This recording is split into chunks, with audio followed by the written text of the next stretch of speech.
Vasudevaya. Om Namo Bhagavate Vasudevaya. Narayana Namaskritya Naram Charanarottam Devim Saraswatim Vyasam Tato Jayamudirihe Nashtaprayeshu Bhadreshu Nityam Bhaktasevya Bhagavati Uttam Shloke Bhatir Bhavati Nashtaki. So continuing with the discussion on Srimad Bhagavatam, Canto 8, Chapter 17, the Supreme Lord agrees to become Aditi's son. Text number 23 onwards. So yesterday we discussed how the Supreme Lord agreed to become son of Aditi, and then he entered the mind of Kashyap Muni. So speaking further, so Adityam Viryam Adhatta Tapsa Chir Sambritam Samahit Mana Rajan Darunyagni Yatha Nilaha. O king, as a wind promotes friction between two pieces of wood and thus gives rise to fire, Kashyap Muni, whose transcendental position was fully absorbed in the Supreme Personality of Godhead, transferred his potency into the womb of Aditi. A forest fire begins when two pieces of wood rub against one another, being agitated by the wind. Actually, however, fire belongs neither to the wood nor to the wind. It's always different from both. Similarly, here it is to be understood that the union of Kashyap Muni and Aditi was not like the sexual intercourse of ordinary human beings. The Supreme Personality of Godhead has nothing to do with the human secretions of sexual intercourse. He is always completely aloof from such material combinations.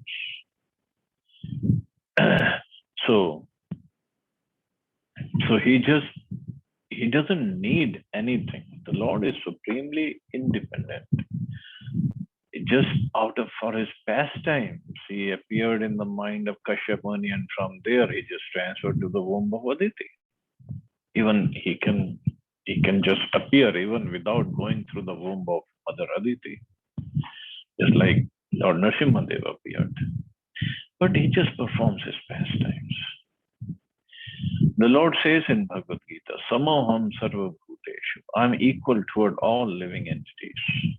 Nonetheless, to protect the devotees and to kill the demons who were a disturbing element, the Lord entered the womb of Aditi.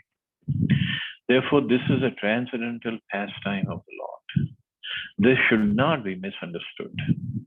One should not think that the Lord became the son of Aditi the way an ordinary child is born because of sexual intercourse between man and woman. So Lord is not dependent on anything or any conditions for him to appear. Here it may also be appropriate to explain in these days of controversy the origin of life. The life force of the living entity, the soul, is different from the ovum and semen of the human being.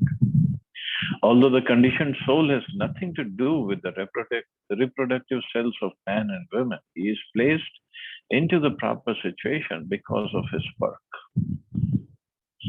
or because of his karma and because of his desires. Life is not, however, a product of two secretions, but is independent of all material elements. As fully described in Bhagavad Gita, the living entity is not subject to any material reactions. He can neither be burned by fire, cut by sharp weapons, moistened by water, nor dried by the air. He is completely different from the physical elements, but by a superior arrangement, he is put into these material elements. He is always aloof from material contact, but because he is placed in a material condition, he suffers the reactions of the material modes of nature. And he suffers the reactions not just because he is placed in material condition, but he thinks, I am this body. And because of this material consciousness, the living entity suffers the reactions. And Prabhupada further says, the living entity in material nature thus follows the ways of life, enjoying the three modes of nature. This is due to his association with that material nature. Thus he meets with good and evil amongst various species. Although the living entity is aloof from the material elements, he is put into material conditions, and thus he must suffer the reactions of material activities. So the living entity is aloof, Supreme Lord is aloof, but Supreme Lord doesn't need any help to appear. Because living entity, the soul, Jivatma, is consciousness is material. So he goes through this process of birth and taking the body, different forms depending upon the parents, and then he acts like those forms. But the Supreme Lord is completely different. Even if the Lord appears as Varahadev, he's not like a hog. And that Varahadev was transcendental form, not material like us. Aditer dhishtitam garbham bhagwantam sanatanam hiranya garbho vigyaya samide guyanam abhi. When Lord Brahma understood that the Supreme Personality of Godhead was now within the womb of Aditi, he began to offer prayers to the Lord by reciting transcendental names. Now, this is also one of the specific duties of the demigods. They found out, Lord Brahma found out that he is in the womb of Aditi, so he came to offer prayers. Similarly, when Krishna appears in the womb of Mother Devaki, we'll read this one full chapter in the 10th canto where demigods offering prayers to the womb of Devaki. The Supreme Personality of Godhead exists everywhere. Andantarastha Paramanu Jayantarastha. Therefore, when one chants his transcendental names, Hare Krishna, Krishna Krishna, Hare Hare, Hare Ram, Ram Ram, Hare Hare, the Supreme Personality of Godhead is automatically pleased by such Sankirtan. It is not that the Supreme Personality of Godhead is absent. He is present there. And when a devotee utters a transcendental name, it is not a material sound. Therefore, the Supreme Personality of Godhead is naturally pleased. A devotee knows that the Lord is present everywhere and that one can please him simply by chanting his holy name. So, Lord Brahma has come down and offering prayers. Sri Brahma Vacha Jaya Rugaya Bhagwan Nurukram Namostute Namo Brahmanya Devaya Trigunaya Namo Namaha. Lord Brahma said, O Supreme Personality of Godhead, all glory is unto you, who are glorified by all and whose activities are all uncommon.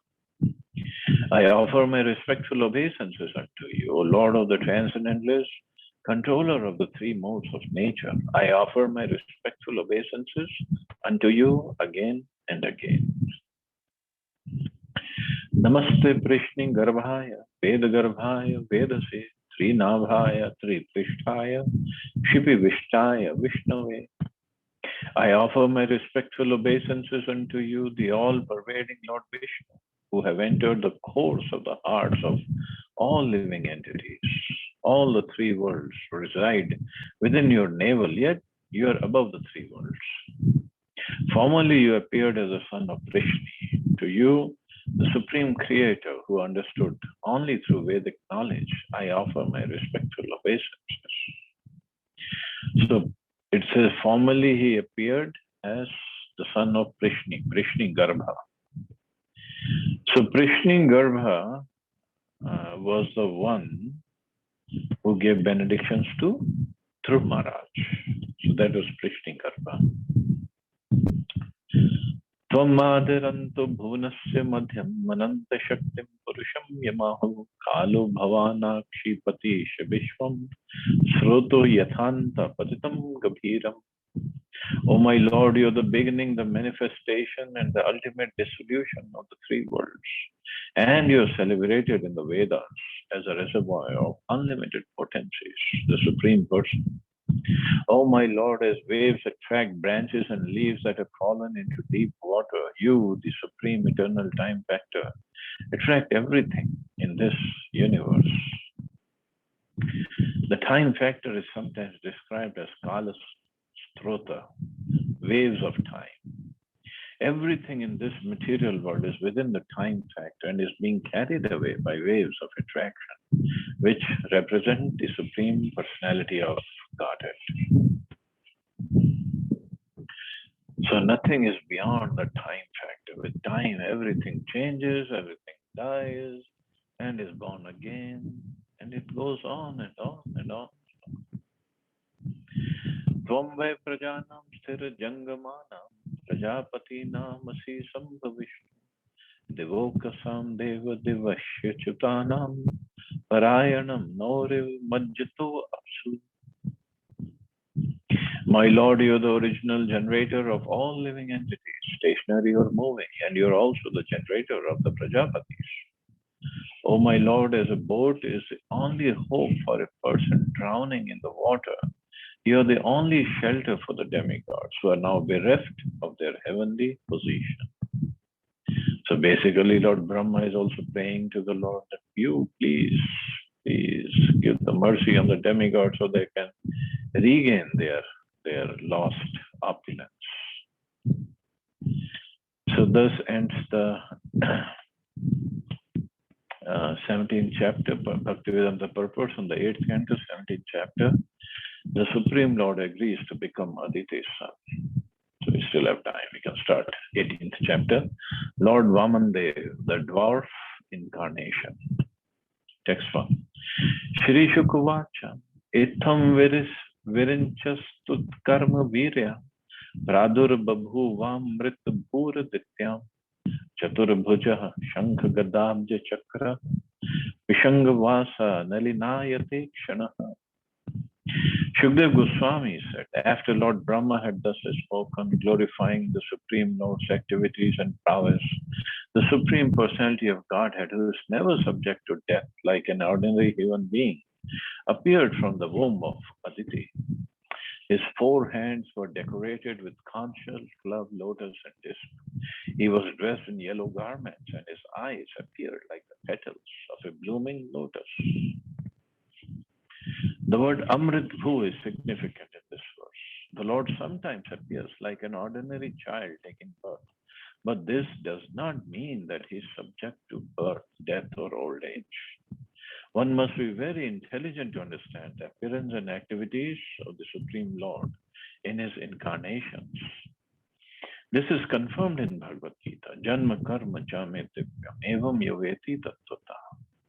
One should try to understand that the Lord's appearance and disappearance and his activities are all divyam or transcendental. The Lord has nothing to do with the material activities. One who understands the appearance, disappearance, and activities of the Lord is immediately liberated. After giving up his body, he never again has to accept a material body, but is transferred to the spiritual world. So this appearance and pastimes of the Lord, in any form, any incarnation, it's all transcendent. So he appeared. Now, how many children we have seen who appear with 4 hands and decorated with what? Conch shell, club, lotus, and disc, and wearing yellow clothes. It's not possible. But when the Lord appears, because he is not an ordinary person, ordinary living entity, he's a Supreme Lord. Shyamavadato Chashraj Kunda Trisholas Shri Vadanambuja Kuma Shri Vatsa Vaksha Valayanga Dolasa Kirita Kanji Gunacharu Nupuraha. The body of the Supreme Personality of Godhead, blackish in complexion, was free from all impurities. His lotus face, decorated with earrings resembling sharks, appeared very beautiful. And in his bosom was a mark of Shri Vatsa. He wore bangles on his wrists, armlets on his arms, a helmet on his head, a belt on his waist, a sacred thread across his chest, and the ankle bells decorating his lotus feet. And he has just appeared. He has just been born. And he has all these things. So not any newborn baby has everything like this. Madhu Vratavrata Vigushtaya Swaya Virajita Srivan Malaya Hari Prajapater Veshamatama Swarochisha Vinashayan Kant Nivishta Kostubha. An uncommonly beautiful garland of flowers decorated his bosom, and because the flowers were extremely fragrant, a large group of bees making their natural humming sounds invaded them for honey. When the Lord appeared wearing the Kaustuv gem on his neck, his effulgence vanquished the darkness in the home of Prajapati Kashyap. And beautiful garland he is wearing, and the bees are humming around the beautiful garland. And the garland, of course, the flowers were extremely fragrant and fresh. Disha prasedu salila shayastada praja prahrishta rituvo gunan vitaha dyorantariksham kshitiragni jivvaha gavo dvijaha sajja harshu anugascha. At that time, there was happiness in all directions, in the reservoirs of water like the rivers and oceans, and in the core of everyone's heart. The various seasons displayed their respective qualities, and all living entities in the upper planetary system, in outer space, and on the surface of the earth were jubilant. The demigods, the cows, the Brahmins, and the hills and mountains were all filled with joy, because the Supreme Lord has appeared. Shronayam Shravana Dvadashyam Mahuter Abhijiti Prabhu Sarve Nakshatra Taradhyash Chakrusta Janma Dakshinam.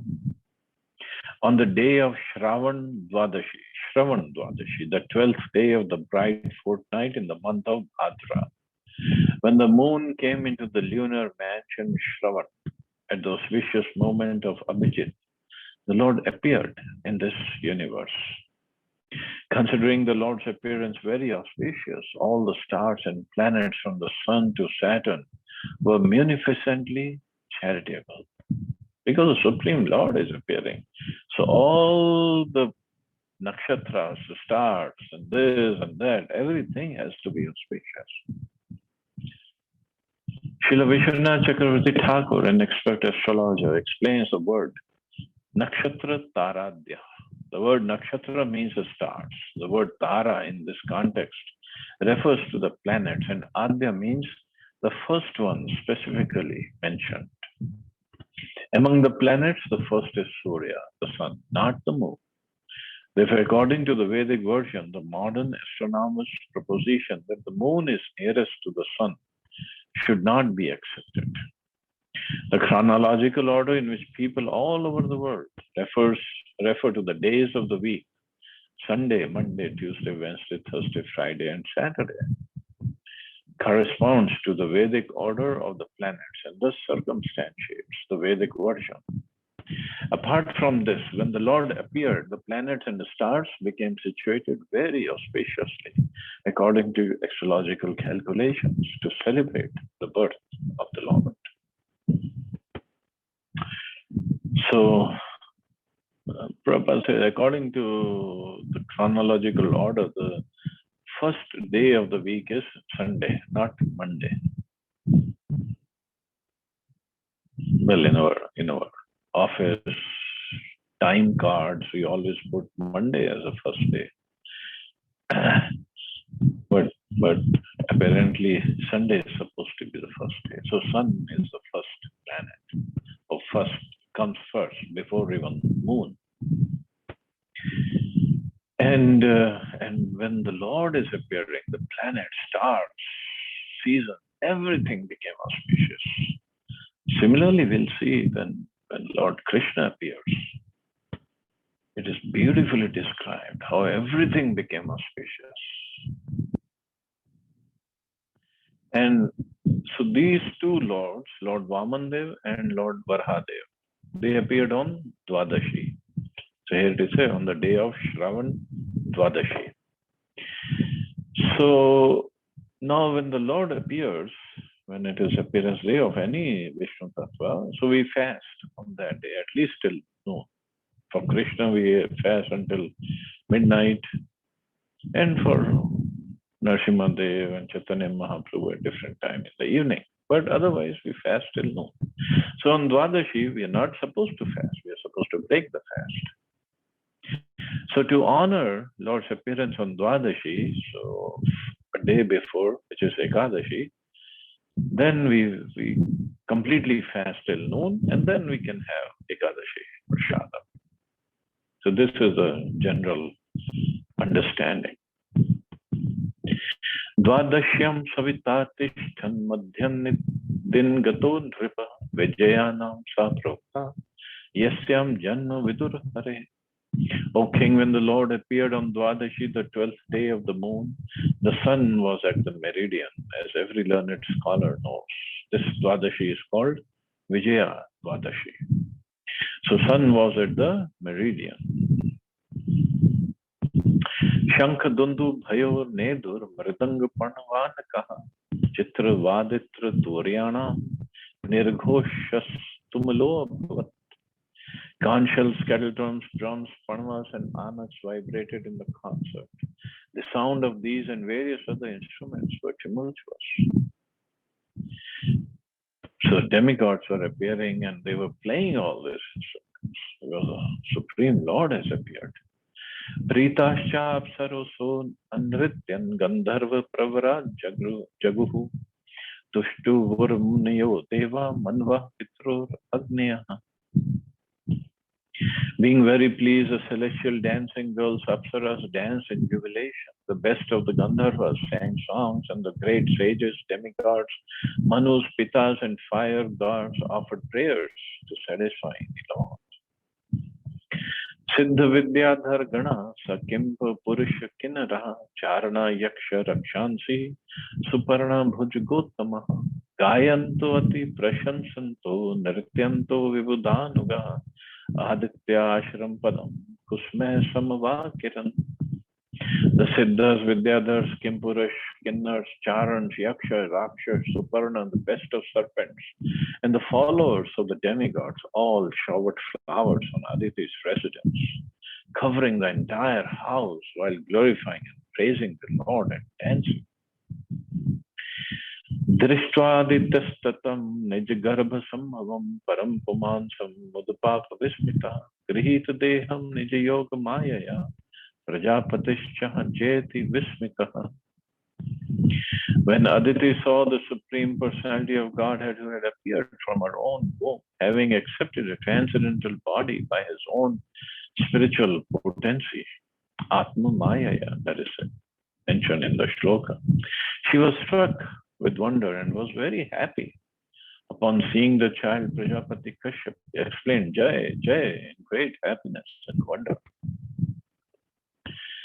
Yattad vapur bhati vibhushanaya yudhar avyakta chid vyakta madhare yadhari babhuvatena savamano vatuhu sampasyor divya gatir yatha nataha.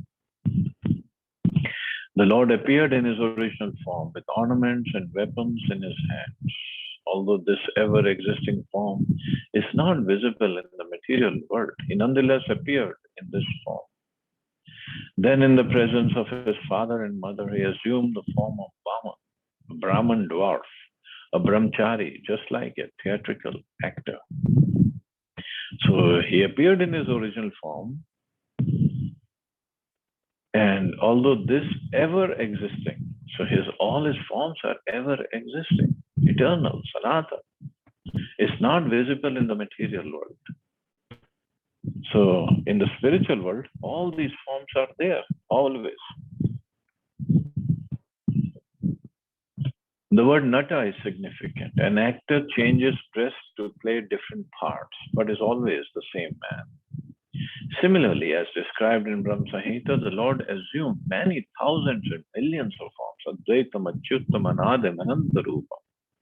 He is always present with innumerable incarnations. Ramadi Murtishu Kala Niyamene Tishta. Nonetheless, although he appears in various incarnations, they are not different from one another. He is the same person with the same potency, the same eternity, and the same spiritual existence, but he can simultaneously assume various forms. When Vamandev appeared from the womb of his mother, he appeared in the form of Narayana, with 4 hands equipped with the necessary symbolic weapons, and then immediately transformed himself into a brahmachari or a batu. This means that his body is not material. One who thinks that the Supreme Lord assumes a material body is not intelligent. He has to learn more about the Lord's position. As confirmed in Bhagavad Gita, Janma Karma Chamit Divya. One has to understand the transcendental appearance of the Lord in his original transcendental body, Satchidananda Vigraha. So he appeared in the form of Narayan first, and then he transformed or assumed the form of Vamandev, a dwarf Brahman, not even tall Brahman. He was a dwarf, a bona. That's why he's called Vamandev. So why a dwarf? Because he had in his mind, this is how I'm going to cheat Bali Maharaj. When he sees a small little Brahman brahmachari coming, then he would just give me whatever I want. And then I will just measure the whole universe.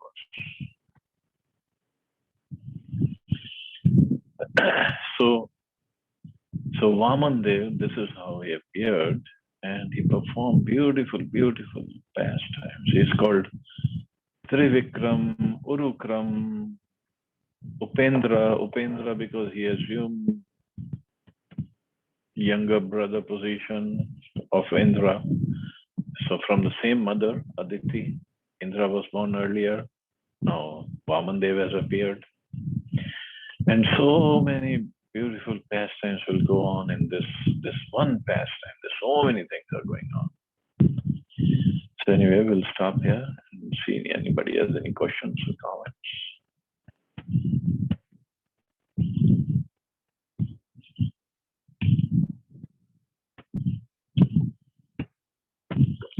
Hare Krishna, Prabhuji. Hare Krishna. Prabhuji, one question on Ekadashi and Dwadashi, which you said. So Dwadashi comes after Ekadashi, right?